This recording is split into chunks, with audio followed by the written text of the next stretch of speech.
அவர் காங்கிரஸ் கட்சி தலைவராக தேர்வு பெற்றவுடன் ஏப்ரல் மாசத்துல கேரளாக்கு வர்றாங்க. சுற்றுப்பயணம் எல்லாம் முடித்து விட்டு போய் தன்னுடைய தந்தையாரை பார்க்கறாங்க. பண்டிட் ஜவஹர்லால் நேரு, இந்தியாவுடைய பிரதம மந்திரி. ஜவஹர்லால் நேரு இந்திரா காந்தி அம்மையார் சொல்றது, கேரளாவில் இருக்கக்கூடிய கம்யூனிஸ்ட் ஆட்சி கலைக்கப்பட வேண்டும் சொல்றாங்க. எப்பங்க? 1959. யார் இவங்க? மினிஸ்டரா, இவங்க எம்பியா? கிடையாது. ஜவஹர்லால் நேரு அவர்களை நிர்பந்தப்படுத்தி இந்தியாவில் முதலாக 356 பயன்படுத்தி கலைக்கப்பட்ட ஆட்சி EMS நம்பூதிரிபாத் அவர்களுடைய கம்யூனிஸ்ட் கட்சியினுடைய ஆட்சி கேரளா. அதுவும் இந்திரா காந்தி அம்மையாருடைய சந்தோஷத்திற்காக நேரு அவர்கள் செஞ்சாங்க.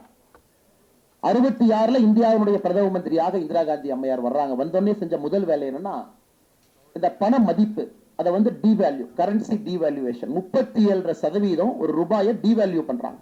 இன்னைக்கு இந்தியாவில் ஒரு கட்சியும் ஒரு ஆட்சியும் யாராவது இந்த அரசியலமைப்பு சட்டம் என்கின்ற வார்த்தையை பேசுவதற்கு தகுதி இல்லைன்னா அது காங்கிரஸ் கட்சி. இந்திய வரலாற்றில் மோசமான ஒரு தீர்ப்பு உச்சநீதிமன்றம் கொடுத்திருக்கிறாங்க அப்படின்னு நீங்க பட்டியல் போட்டீங்கன்னா, இந்த SDM ஜபல்பூர் 1976 அந்த தீர்ப்பு, அந்த மோசமான தீர்ப்புல நம்பர் 1 தீர்ப்பாக வரும். அந்த தீர்ப்பை மட்டும் நான் படிச்சு காட்டணும். காலையில் அதை படிக்கும் போது எனக்கே பார்த்தீங்கன்னா ஒரு மாதிரி பிளட்டே பிபிஏ அதிகமாயிருச்சு.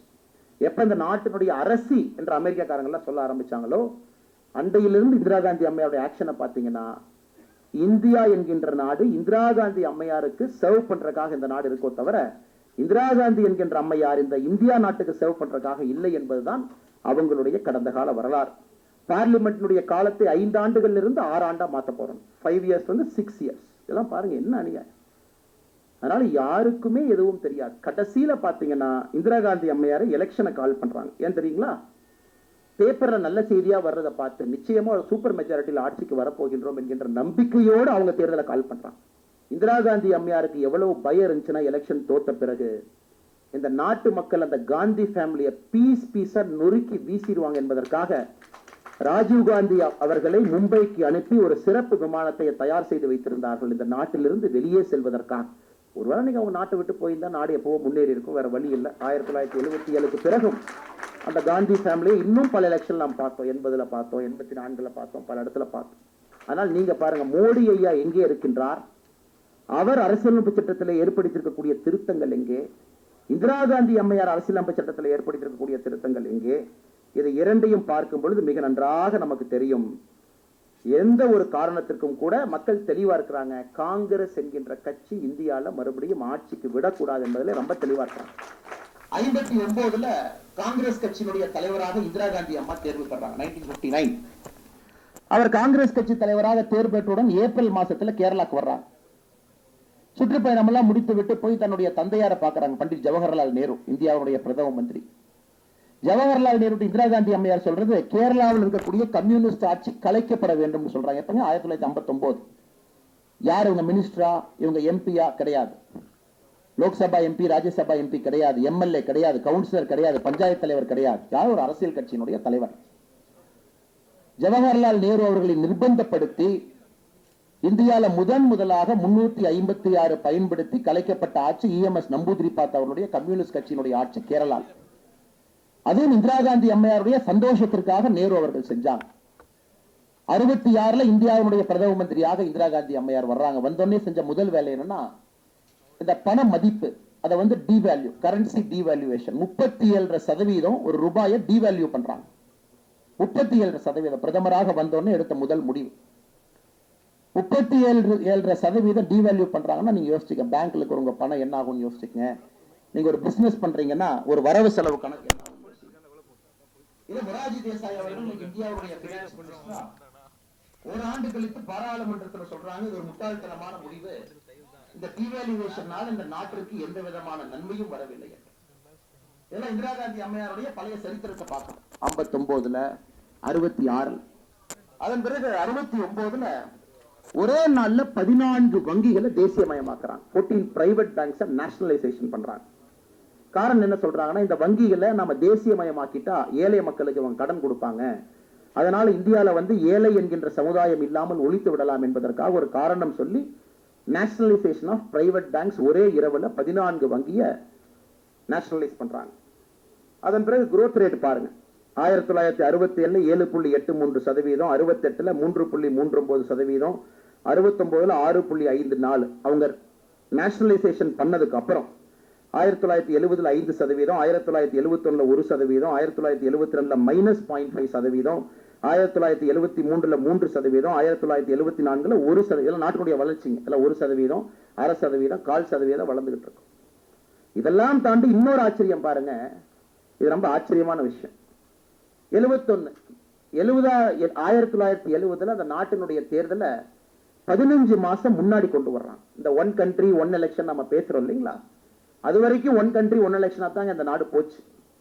அந்த ஒன் கண்ட்ரி ஒன் எலெக்ஷன் அப்படிங்கிறது எப்ப மெயினா மாறுச்சுனாங்க, 1970 இந்திரா காந்தி அம்மையார் 15 மாதங்களுக்கு முன்பு நாட்டினுடைய பாராளுமன்ற தேர்தலை ப்ரீபோன் பண்ணி கொண்டு வர்றாங்க. அதான் 71 இந்திரா காந்தி அம்மா அந்த ஆட்சிக்கு வர்றாங்க. ஏன்னா அவங்க வந்து எலெக்ட் ஆகல, நான் எலெக்ட் ஆகி ஜெயிச்சு வரணும் அப்படிங்கிறதுக்காக அந்த வேலையை செய்யறாங்க.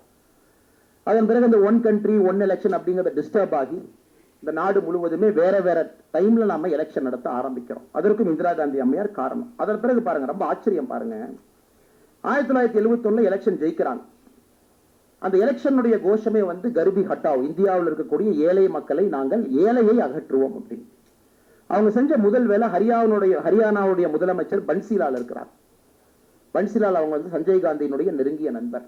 பன்சிலால் செஞ்ச முதல் வேலை ஹரியானால 297 ஏக்கர் விவசாயிகள்ட்ட நிலத்தை பிடுங்கி மாருதி அந்த கம்பெனியை கொண்டு வர்றாங்க. நல்ல நான் வச்சுங்க, மாருதி கம்பெனி என்பது கவர்மெண்ட் ஆஃப் இந்தியாவுடைய கம்பெனி, இந்திய அரசனுடைய நிறுவனம். அதை விவசாயிட்டு நிலத்தை பிடுங்கி கம்பெனி கொண்டு வர்றாங்க. சரி, கம்பெனி நிலத்தை பிடுங்குறாங்க, கம்பெனி கொண்டு வர்றாங்க, அதை கூட மன்னிச்சுக்கலாம் விடுங்க, ஏதோ நாட்டுக்காக ஒரு தொழிற்சாலை கொண்டு வர்றாங்க.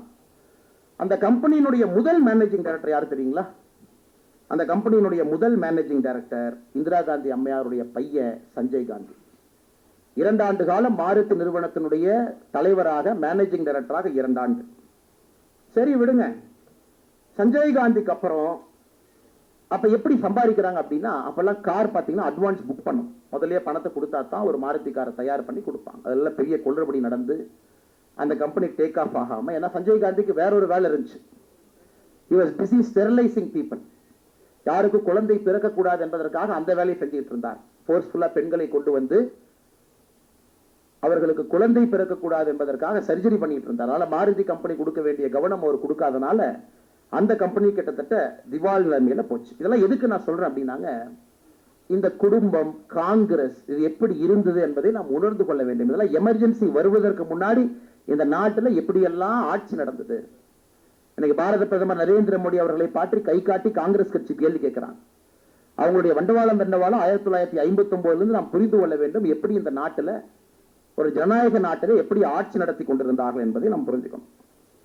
அதற்கப்புறம் எமர்ஜென்சி வருவதற்கு முன்னாடி இந்திரா காந்தி அம்மையாருக்கு போர் அடிச்சதுன்னா ஆர்டிகல் 356 பயன்படுத்தி ஒரு ஆட்சியை கலைப்பாங்க.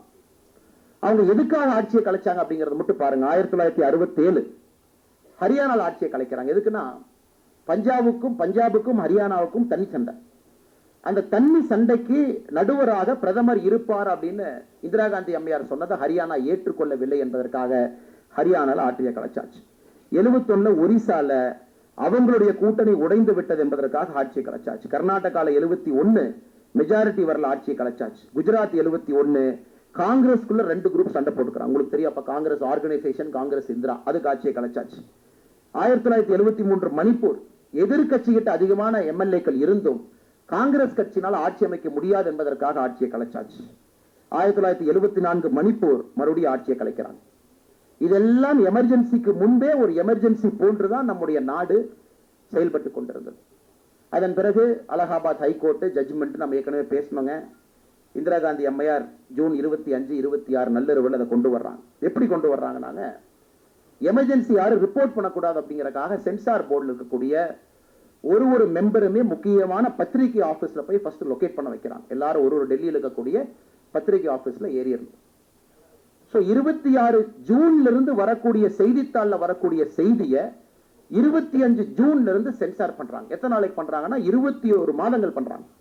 என்ன செய்தி வரணும், என்ன செய்தி வரக்கூடாது, எமர்ஜென்சி எப்படி ரிப்போர்ட் பண்ணணும். அதனாலதான் ரொம்ப ஆச்சரியமான விஷயம், 26 ஜூன் பாத்தீங்கன்னா பல செய்தித்தாள்ல எமர்ஜென்சியை வெல்கம் பண்ணி செய்தி வந்திருக்கும். ஏன்னா சென்சார் போர்டு அவங்க உள்ள எடிட்டோரியல் உட்கார்ந்துக்கிட்டு இவங்க டைப் அடிச்சு அச்சடிச்சு இவங்க வந்து நாட்டு மக்களுக்கு கொடுத்து, எப்படி எல்லாம் பிரஸ் இன்னைக்கு பிரஸ் நண்பர்கள் சொல்றாங்கன்னு பிஜேபி ஆட்சியில் இப்படி குத்திட்டீங்க, அப்படி குறைச்சிட்டீங்க, அப்படி எப்படி இருந்தது என்பதை ஞாபகப்படுத்துவதற்காக இதை சொல்லிக் கொண்டிருக்கின்றேன். 26 ஜூன்ல எப்படி இருந்தாங்க அப்படின்னு. அதையெல்லாம் தாண்டி இன்னொரு ஆச்சரியமான விஷயங்க, எமர்ஜென்சி கொண்டு வந்த பிறகு நிலைமை என்ன?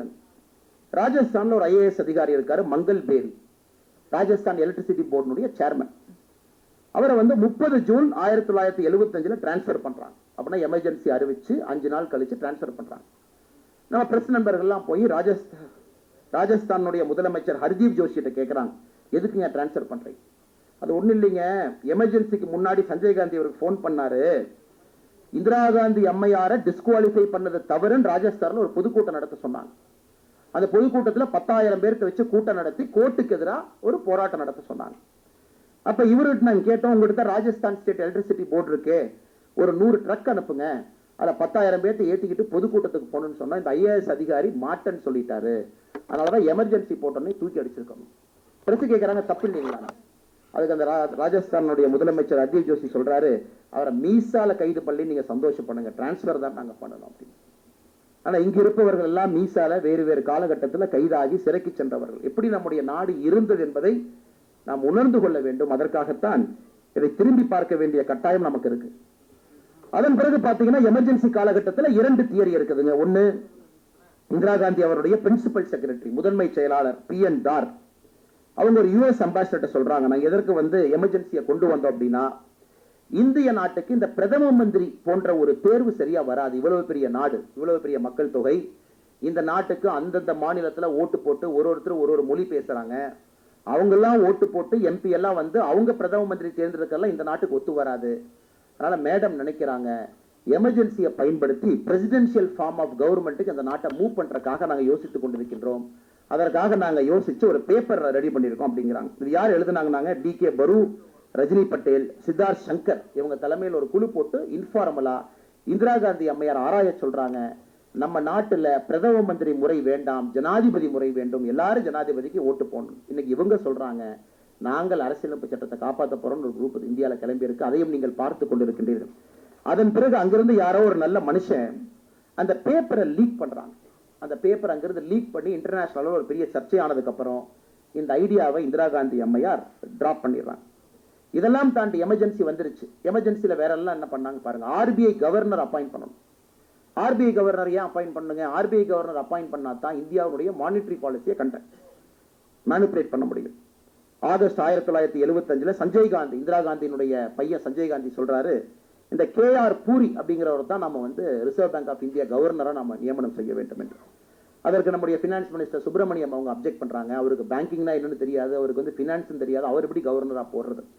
அதெல்லாம் ஓவர் ரூல் பண்ணி KR பூரி அவங்கள reserve bank of India governor August 1975 போட்டுறாங்க. அவர் செஞ்ச முதல் வேலை என்னன்னா, RBI கவர்னரா மாருதி கம்பெனி பேங்க்ல இருந்து பண்ணக்கூடிய வித்ட்ராவல் லிமிட்டை பேங்க்குக்கு சிறப்பு பர்மிஷன் கொடுத்து ரைஸ் பண்றாங்க.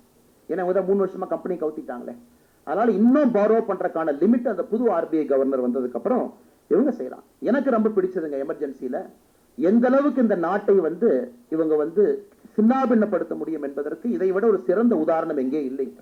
39வது அமெண்ட்மெண்ட், அரசியலமைப்பு சட்டத்தினுடைய 39th அமெண்ட்மெண்ட் இந்திரா காந்தி கொண்டு வராங்க. இதை நல்லா கேளுங்க, நல்லா கேட்கணும். ஒரு இந்திய குடிமகன் யாரெல்லாம் அரசியலமைப்பையும் ஜனநாயகத்தையும் விரும்புறாங்களோ இந்த 39வது அமெண்ட்மெண்ட் எப்படி நீங்க நல்லா கேட்கணும். இந்திரா காந்தி அம்மையாரை டிஸ்குவாலிஃபை பண்ணியாச்சு அலகாபாத் ஹைகோர்ட்ல 12 ஜூன் 1975. கிருஷ்ணய்யர் அவரும் ஃபேவரபிளா தீர்ப்பு கொடுக்க மாட்டேன்னு சொல்லிட்டாரு 24 ஜூன் 1975. இப்பதான் மேனிபுலேட் பண்ணணும்.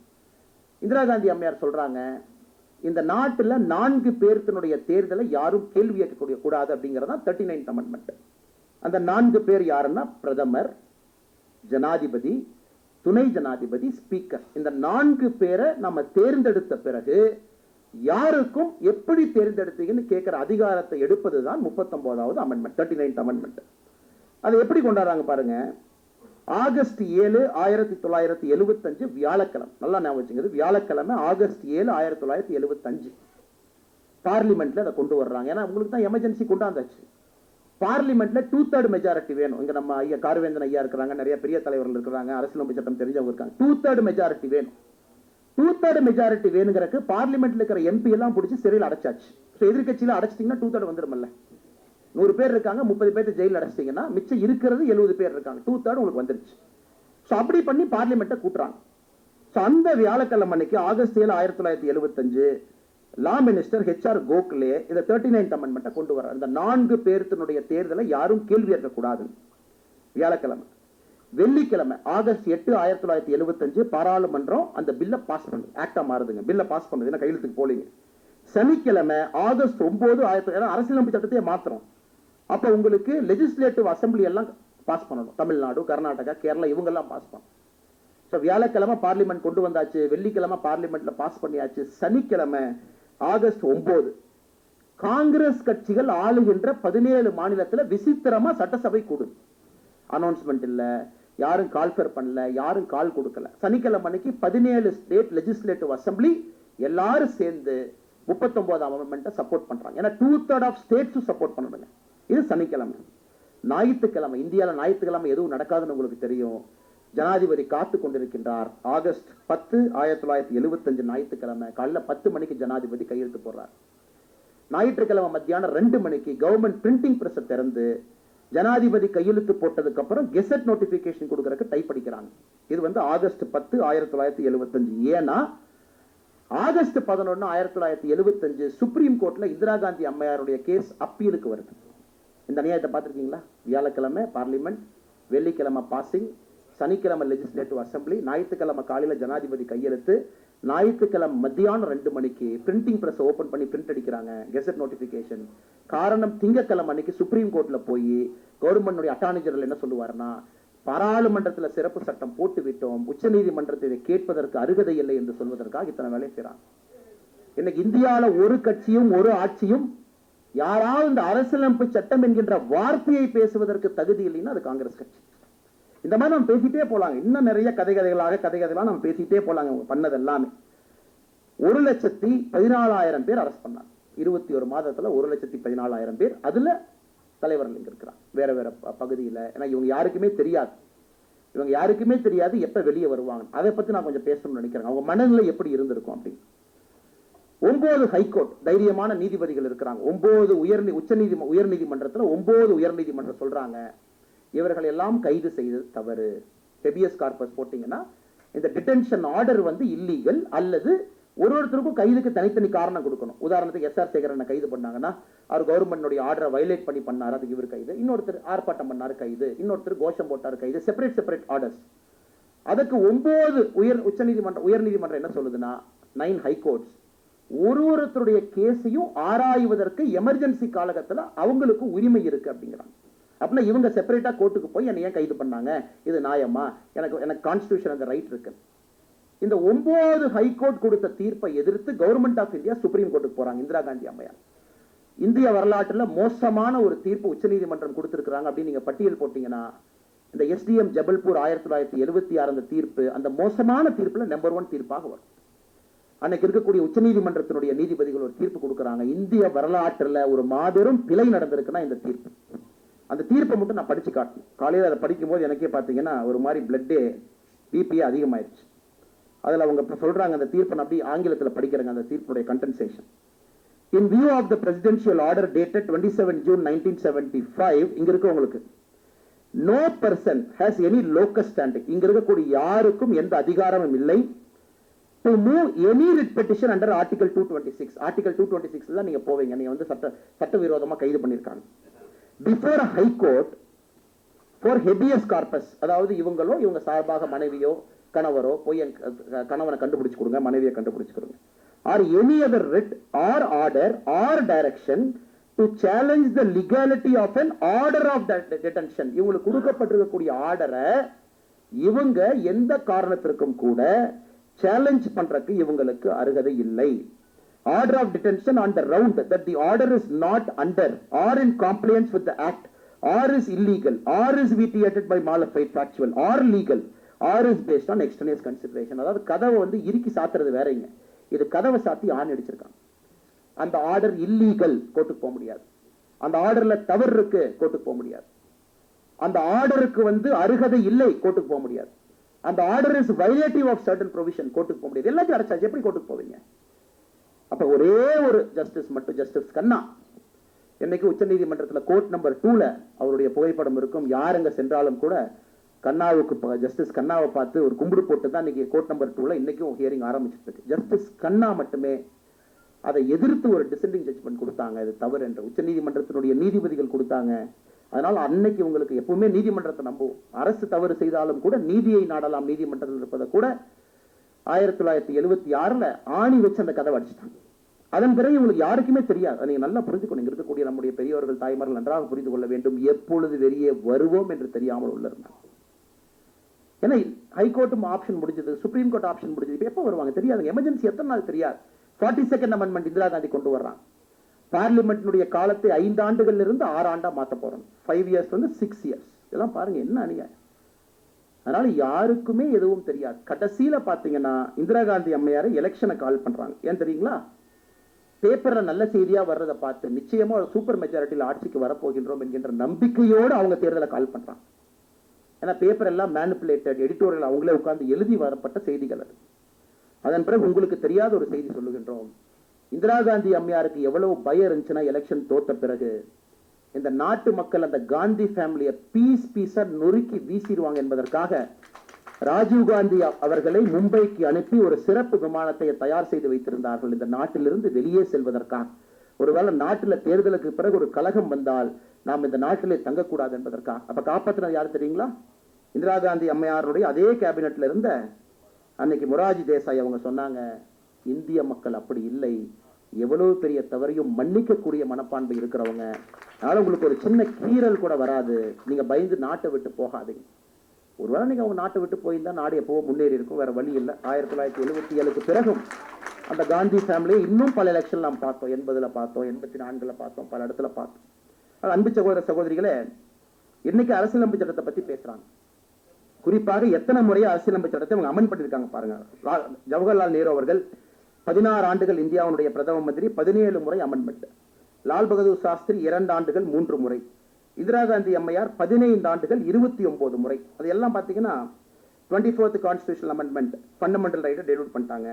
ப்ராப்பர்ட்டி ரைட்ஸை ரெஸ்ட்ரிக்ட் பண்ணாங்க. 25th constitutional amendment. 39th constitutional amendment பாத்தீங்கன்னா நம்ம பேசினது ஒரு எந்த கோர்ட்டுக்கும் போய் உங்களுடைய தேர்தலை கேள்வி கேட்க முடியாது.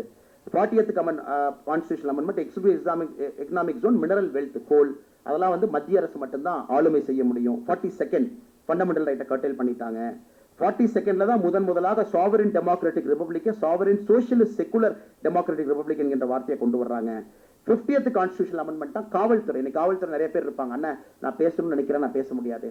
அதெல்லாம் 50வது கான்ஸ்டிடியூஷனல் அமெண்ட்மெண்ட்ல காவல்துறை, இன்டெலிஜென்ஸ், டெலிகம்யூனிகேஷன் இருக்கிறவங்க அவர்களுடைய சொந்த கருத்துரிமை இல்லை என்பதையும் கூட கொண்டு வந்தது 50th கான்ஸ்டிடியூஷனல் அமெண்ட்மெண்ட்.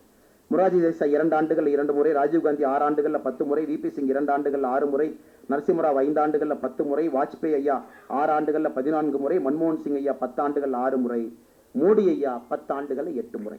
10 ஆண்டுகள்ல மோடி ஐயா 8 முறை நம்முடைய அரசியலமைப்பு சட்டத்துல சின்ன மாற்றங்கள் கொண்டு வந்திருக்கிறாங்க. எல்லோரும் எது கொண்டு வந்தாங்கன்னு பாருங்க. 101 கான்ஸ்டிடியூஷனல் அமெண்ட்மெண்ட் ஜிஎஸ்டியை கொண்டு வருவதற்காக மோடி ஐயா கொண்டு வந்த அமெண்ட்மெண்ட். 102வது constitutional amendment national commission for backward class, பிற்படுத்தப்பட்ட மக்களுக்காக நேஷனல் கமிஷனை கொண்டு வந்தாங்க. 103வது constitutional amendment economically weaker section அவங்களுக்கு 10% ரிசர்வேஷன் கொண்டு வந்தாங்க. 104வது கான்ஸ்டிடியூஷனல் அமெண்ட்மெண்ட் எஸ்சி எஸ்டி அவர்களுக்கு இருக்கக்கூடிய ரிசர்வேஷனை இன்னும் 10 ஆண்டுகள் எக்ஸ்டெண்ட் பண்றதுக்காக அந்த அமெண்ட்மெண்ட்டை கொண்டு வந்தாங்க. 105வது கான்ஸ்டிடியூஷனல் அமெண்ட்மெண்ட் ஓபிசி யார் அப்படிங்கிற கிளாசிபிகேஷனை ஸ்டேட் கவர்மெண்டே பண்ணுங்கன்னு சொன்னாங்க. 106வது கான்ஸ்டிடியூஷனல் அமெண்ட்மெண்ட் நம்முடைய கடைசி கான்ஸ்டிடியூஷனல் அமெண்ட்மெண்ட் போன ஆட்சியில் நம்ம கொண்டு வந்தது. பெண்களுக்கு 33% இடஒதுக்கீடு கொடுத்து கொண்டு வந்தோம்.